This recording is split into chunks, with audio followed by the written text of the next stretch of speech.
قیام پاکستان کے حوالے سے قائد اعظم محمد علی جناح کے سیاسی کیریئر میں سن 1941 سے سن 1947 کا عرصہ بہت اہم ہے۔ 23 مارچ سن 1940 کی قرارداد پاکستان نے پاکستان کے ہدف کی وضاحت کی تھی۔ پاکستان اسکیم کی کانگریس کی مخالفت کے سامنے قائد اعظم محمد علی جناح چٹان کی طرح ڈٹے رہے۔ لندن کے ٹائمز اینڈ ٹائیڈ میں شائع ہونے والے ایک مضمون میں قائد اعظم محمد علی جناح نے اس بات کا اعادہ کیا کہ ہندو اور مسلمان دو مختلف قومیں ہیں اور دونوں قوموں کو اپنی مشترکہ مادر وطن کی حکمرانی میں اشتراک ہونا چاہیے۔ دوسری جنگ عظیم نے پاکستان کے قیام کے واقعات پر نمایاں اثر ڈالا۔ برطانوی حکومت ہندوستان کی سرکردہ جماعتوں بشمول آل انڈیا مسلم لیگ کا تعاون حاصل کرنے کے لیے بے چین تھی۔ قائد اعظم محمد علی جناح نے لارڈ لینتھگو کو لیگ کی ورکنگ کمیٹی کے اس موقف کی وضاحت کی کہ جنگی کوششوں میں لیگ کے مکمل تعاون اور حمایت کی پیشگی شرط کے طور پر برطانوی حکومت کو یہ یقین دہانی کرانی چاہیے کہ کوئی پالیسی اعلان نہیں کیا جائے گا اور نہ ہی کوئی آئین بنایا جائے گا ہندوستانی مسلمانوں کی منظوری یا رضامندی کے بغیر۔ اگست سن 1940 کو ہندوستانی حمایت حاصل کرنے کے لیے برطانوی حکومت نے ایک وائٹ پیپر جاری کیا کہ جنگ کے بعد ایک دستور ساز اسمبلی تشکیل دی جائے گی جس میں قومی زندگی کے تمام عناصر شامل ہوں گے اور اس کا کام ہوگا ملک کے مستقبل کے آئین کا فریم ورک۔ قائد اعظم محمد علی جناح نے بحیثیت آئین ساز اگست کی پیشکش کی اہمیت کو محسوس کیا اور لیگ ورکنگ کمیٹی کے اجلاس میں برطانوی حکومت کے اس فیصلے پر اپنے اطمینان کا اظہار کیا کہ لیگ کی پیشگی منظوری اور رضامندی کے بغیر آئندہ کوئی آئین منظور نہیں کیا جائے گا۔ ہندوستان کے سیاسی تعطل کو ختم کرنے کے لیے برطانوی حکومت نے سر اسٹافورڈ کرفٹس کو بھیجا۔ وہ 22 مارچ سن 1942 کو ہندوستان پہنچے اور قائد اعظم محمد علی جناح سمیت ہندوستانی رہنماؤں سے مختلف تجاویز پر بات چیت کی، جن میں کچھ اہم نکات شامل تھے جیسے جنگ کے بعد ہندوستان کی مکمل آزادی، نئی آئین ساز اسمبلی کی تشکیل اور اگر کوئی صوبہ الحاق نہیں کرنا چاہتا تو اسے یہ اختیار دیا گیا تھا۔ کرفٹس کی تجاویز کو کانگریس اور مسلم لیگ دونوں نے مسترد کر دیا، اگرچہ قائد اعظم محمد علی جناح ان تجاویز کے خلاف تھے اور انہوں نے اسے غیر مبہم شرائط اور مسلمانوں کے ساتھ ناانصافی قرار دیا کہ وہ آئین ساز ادارے میں حصہ لیں جس کا بنیادی مقصد ان کے برعکس ایک آل انڈیا یونین کا قیام تھا۔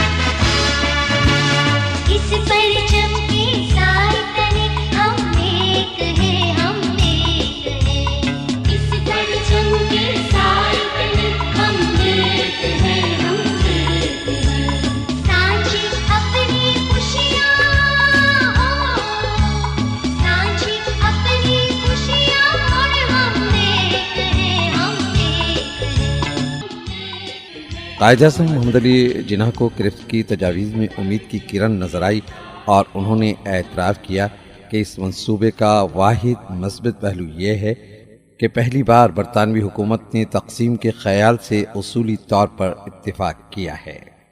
کانگریس کسی بھی قیمت پر برطانوی حکومت کی مخالفت کرنے پر بضد تھی۔ اس موقف کو تقویت دینے کے لیے کانگریس کی ورکنگ کمیٹی نے 14 جولائی سن 1942 کو ایک قرارداد پاس کی جس میں برطانوی حکومت سے فوری طور پر ہندوستان کا مطالبہ کیا گیا۔ قائد اعظم محمد علی جناح نے کانگریس کی قرارداد کے اصل مقصد کو محسوس کیا۔ پریس کو دیے گئے ایک بیان میں قائد اعظم محمد علی جناح نے انکشاف کیا کہ کانگریس کا مقصد انگریزوں کو بلیک میل کرنا اور انہیں ایک نظام حکومت تسلیم کرنے اور اقتدار اس حکومت کو منتقل کرنے پر مجبور کرنا ہے جو فوری طور پر ہندو راج قائم کرے گی۔ انگریزوں نے اس طرح مسلمانوں اور دیگر اقلیتوں کو کانگریس راج کے رحم و کرم پر ڈال دیا۔ تمام مسلمانوں نے قائد اعظم محمد علی جناح کی طرف نہیں دیکھا۔ بہت سے لوگوں نے اس پر تنقید کی، کچھ اس لیے کہ انہوں نے اسے بہت زیادہ مغربی پایا، دوسروں نے اس لیے کہ وہ بہت سیدھا اور غیر سمجھوتا کرنے والا تھا۔ ایک نوجوان نے جو مذہبی جوش و جذبے سے متاثر اور خاکسار ایک مذہبی جماعت سے تعلق رکھتا تھا، 26 جولائی سن 1943 کو انہیں قتل کرنے کی کوشش کی۔ چاقو سے مسلح ہو کر وہ بمبئی میں جناح کے گھر میں گھس گیا اور ان پر قابو پانے سے پہلے انہیں زخمی کرنے میں کامیاب ہو گیا۔ جناح نے عوامی طور پر اپنے پیروکاروں اور دوستوں سے پرسکون اور ٹھنڈا رہنے کی اپیل کی۔ 13 اگست کو پورے ہندوستان میں یوم تشکر کا اعلان کیا گیا۔ جب گاندھی نے محسوس کیا کہ ہندوستان چھوڑو تحریک ناکامی کی طرف بڑھ رہی ہے تو وہ واسرائے سے رابطے میں آئے اور اسی وقت مسلم لیگ سے تصفیہ طلب کیا۔ اس مقصد کو مد نظر رکھتے ہوئے سی راجگوپالاچاری واحد شخص جو مسلمانوں کے ساتھ کچھ مفاہمت کے خواہاں تھے، 8 اپریل 1944 کو قائد اعظم کو خط لکھتے ہیں۔ انہوں نے اپنا فارمولہ قائد اعظم کو ارسال کیا۔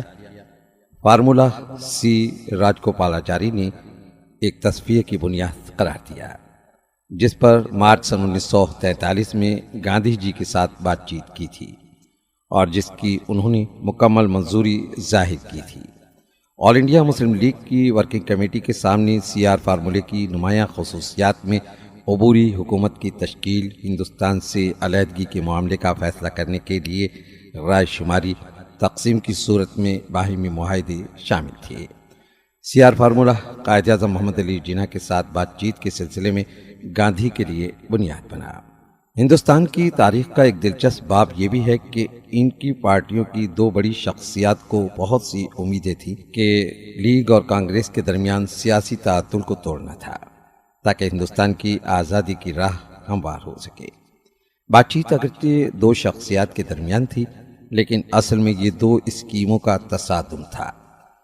گاندھی کے ذریعے پیش کردہ سی آر فارمولہ اور قائد اعظم محمد علی جناح کی قرارداد پاکستان، گاندھی اور جناح کی ملاقات 9 سپٹمبر سن 1944 کو ہوئی اور اس ملاقات کے بعد دونوں کے درمیان خطوط کا تبادلہ ہوا۔ گاندھی کو لکھے گئے خط میں قائد اعظم محمد علی جناح نے ان کے موقف پر سوال اٹھایا، جس پر گاندھی نے جواب دیا کہ وہ انفرادی حیثیت میں بات چیت میں حصہ لے رہے ہیں۔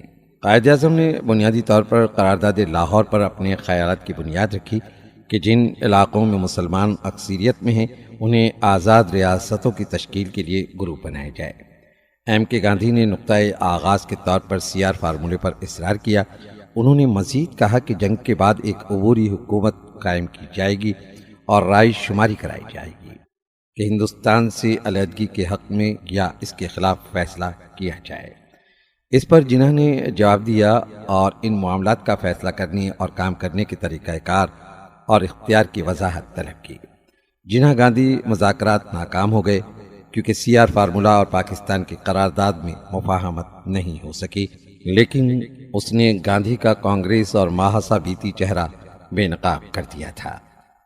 گاندھی اور جناح کی بات چیت کی ناکامی نے ہندوستان کی تمام سیاسی جماعتوں کو فرقہ وارانہ الجھن کے سیاسی حل کے لیے ضرورت پیش کی۔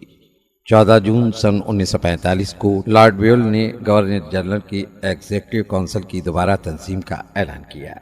لارڈ ویول کی طرف سے پیش کردہ انتظام کو ویول پلان کہا جاتا ہے۔ واسرائے نے شملہ میں ایک کانفرنس بلائی اور اس کانفرنس میں شرکت کے لیے قائد اعظم محمد علی جناح کو مدعو کیا۔ شملہ کانفرنس میں مسلم لیگ نشستیں تنازع کی وجہ بن گئیں۔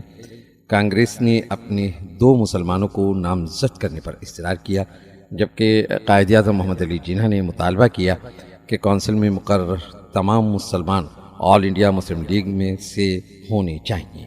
شملہ کانفرنس بنیادی طور پر برطانوی حکومت اور کانگریس کی طرف سے آل انڈیا مسلم لیگ کو مسلم ہندوستان کی واحد نمائندہ تنظیم کے طور پر تسلیم کرنے سے انکار کی وجہ سے ناکام ہو گئی۔ اب قائد اعظم محمد علی جناح اور مسلم لیگ کے سامنے چیلنج یہ ثابت کرنا تھا کہ مسلم لیگ ہی مسلم ہندوستان کی واحد نمائندہ تنظیم ہے، اور یہ 1945-46 کی عام انتخابات میں ثابت ہو گیا تھا۔ جولائی میں چندہ اکٹھا کرنے کی مہم شروع کی گئی۔ جواب میں پورے ہندوستان اور بیرون ملک ہندوستانی مسلمانوں سے بڑی رقم میں عطیات موصول ہوئے۔ مسلم لیگ کے ٹکٹوں کی تقسیم کا فیصلہ کرنے کے لیے ہر صوبے میں پارلیمانی بورڈ قائم کیے گئے۔ نشستوں کی تقسیم میں قائد اعظم محمد علی جناح کے جمہوری رویے کا مشاہدہ کیا جا سکتا ہے، اور قائد اعظم نے واضح کر دیا تھا کہ وہ پارلیمانی بورڈ کے کام میں کبھی مداخلت نہیں کریں گے اور نہ ہی کسی امیدوار کی طرف سے مداخلت کی جائے گی۔ تیرا پاکستان ہے، یہ میرا پاکستان ہے، اس پہ دل قربان، اس پہ جان بھی قربان ہے، تو اس پہ دل قربان، اس پہ جان بھی قربان ہے۔ تیرا پاکستان ہے، یہ میرا پاکستان ہے، تیرا پاکستان ہے، یہ میرا پاکستان ہے، اس پہ دل قربان، اس پہ جان بھی قربان ہے، تو اس پہ دل قربان، اس پہ جان بھی قربان ہے۔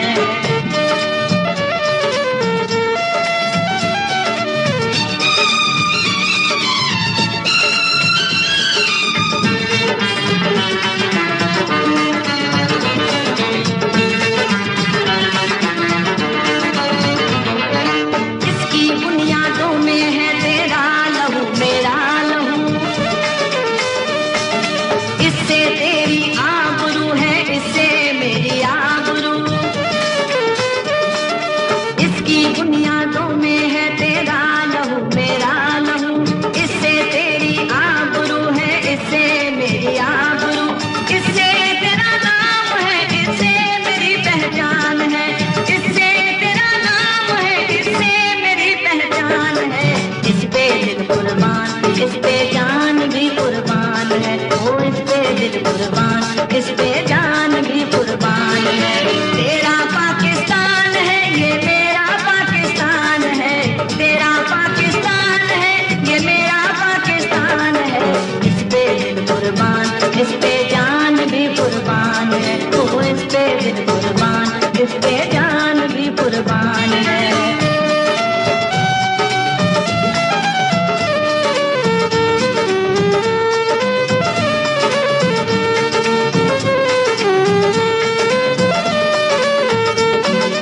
ایک دیارے نوروں نکہت بات یہ مہران ہے،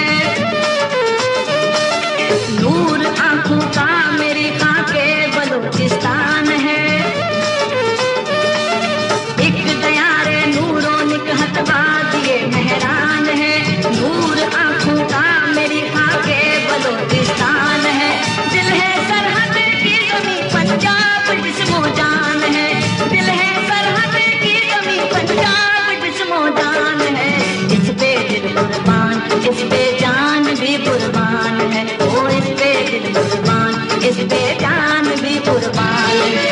تیرا پاکستان ہے، یہ میرا پاکستان ہے، تیرا پاکستان ہے، یہ میرا پاکستان ہے، اس پہ دل قربان، اس پہ جان بھی قربان ہے، وہ اس پہ دل قربان، اس پہ جان بھی قربان ہے۔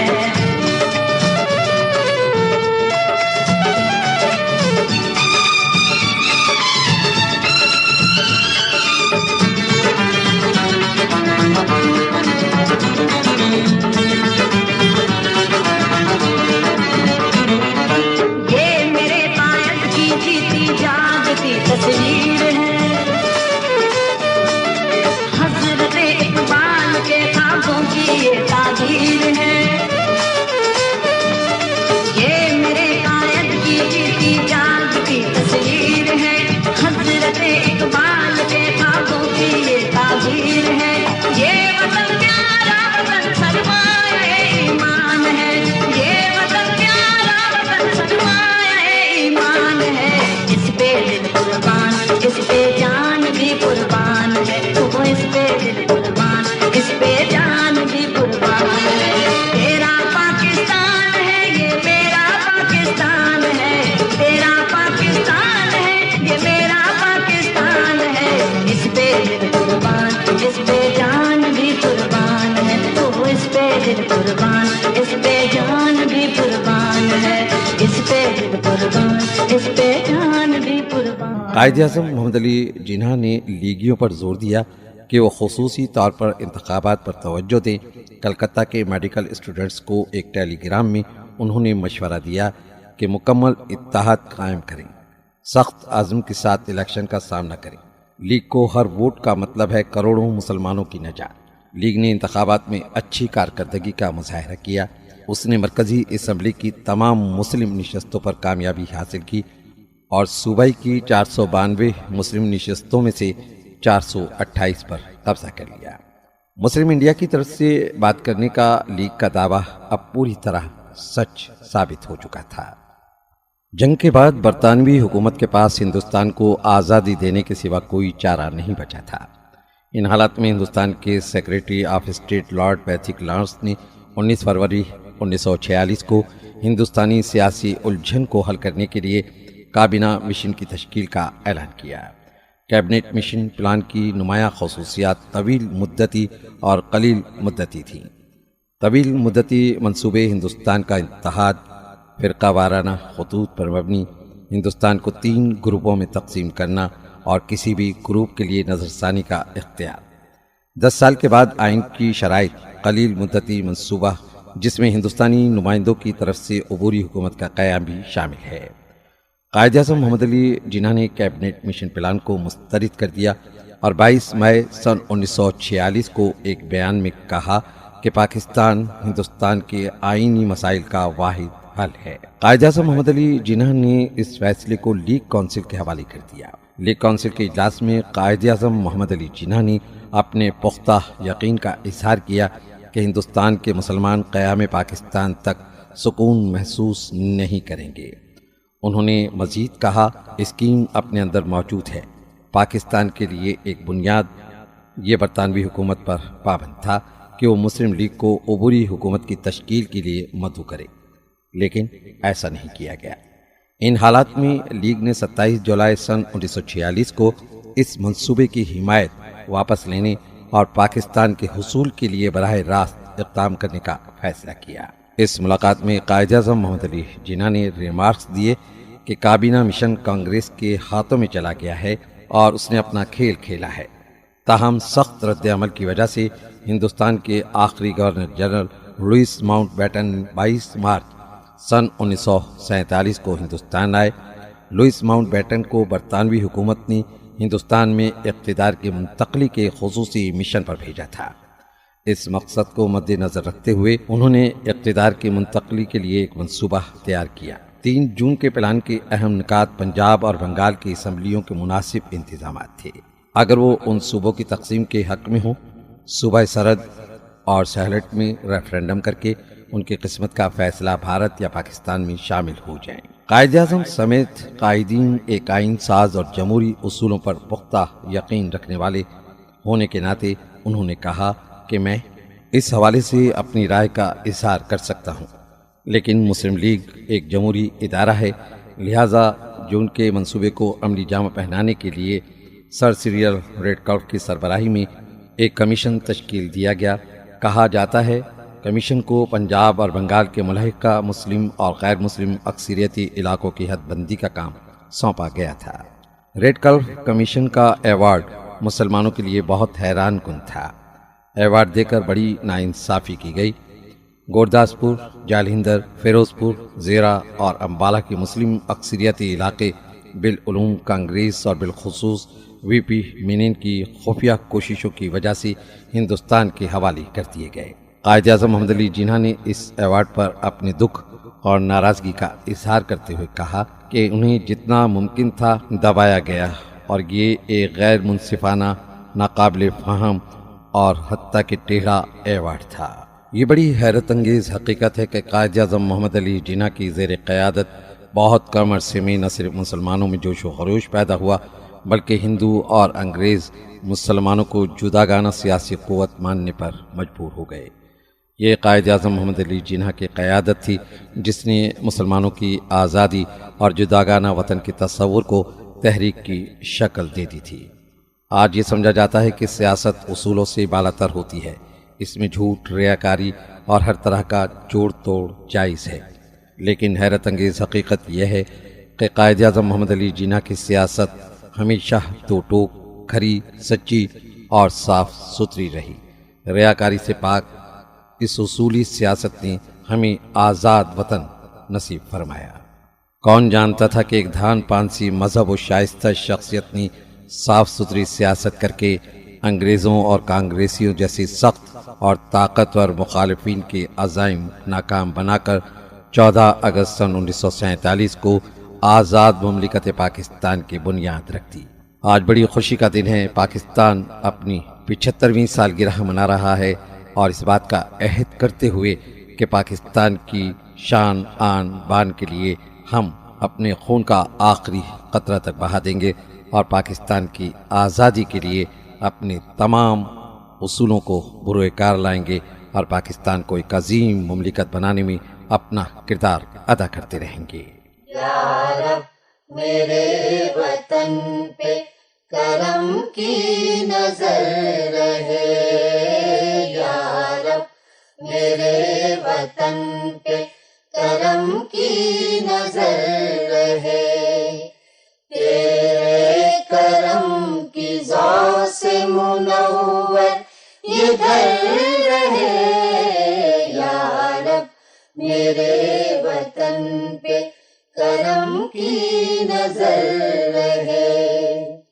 چشمے محبتوں کے ابلتے رہے سدا، فصل بہار بن کے برستی رہے گھٹا، چشمے محبتوں کے ابلتے رہے سدا، فصل بہار بن کے برستی رہے گھٹا، سرسبز وادیوں سے سجی رہ گزر رہے، یا رب میرے وطن پہ کرم کی نظر رہے، تیرے کرم کی ذات سے منور یہ گھر رہے، یا رب میرے وطن پہ کرم کی نظر رہے۔ جذبوں کی ایک ایسی مقدس ہوا چلے، جس کی مہک سے دل کو نئی زندگی ملے، جذبوں کی ایک ایسی مقدس ہوا چلے، جس کی مہک سے دل کو نئی زندگی ملے، دلکش میرے دیار کی شام و سحر رہے، یا رب میرے وطن پہ کرم کی نظر رہے، تیرے کرم کی ذات سے منور یہ گھر رہے، یا رب میرے وطن پہ کرم کی نظر رہے۔ سچائیوں کا دل میں ہو روشن وہ آفتاب، تابش سے جس کی ذہن میں برپا ہو انقلاب، سچائیوں کا دل میں ہو روشن وہ آفتاب، تابش سے جس کی ذہن میں برپا ہو انقلاب، پرچم میرے وطن کا سدا معتبر رہے، یا رب میرے وطن پہ کرم کی نظر رہے، یا رب میرے وطن پہ کرم کی نظر رہے، تیرے کرم کی ذات سے منور یہ گھر رہے، یا رب میرے وطن پہ کرم کی نظر رہے۔